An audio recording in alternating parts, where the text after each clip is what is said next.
好啦，乡亲啊，继续来看咱的国军正咧进行战备任务训练的实兵演练。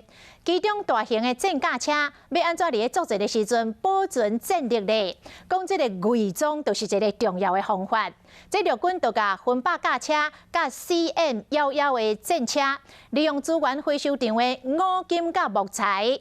卡苗来伪装暗号，袂互敌人简单就来发现，嘛确保伫作战的时阵会当发挥上大效能。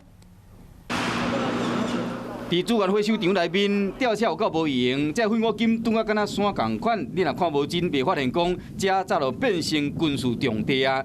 旁部将这个战车扛起来，连机动力真强分把甲车嘛拆做黄色的，打扮做工程车。这附近工厂林立。 其实有很多的工程车以及起重车在跑，所以我全体官兵在集思的启发与构想后，决定将其假车伪装成这个工程车。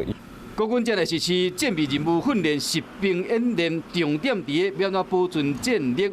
陆军总监584旅的联兵营官兵就想讲，秘伫遮，确保伫关键的时刻，或者火力强大的武器甲装备会使发挥上大的效能。刚才在独立哦。 真的看到昨天有2个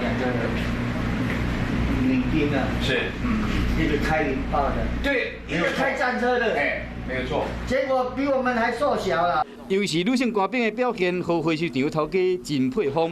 利用类似演练机会，和部队演习是安怎利用现地来做伪装，将作战计划来落实，较多提升国军的整体战力。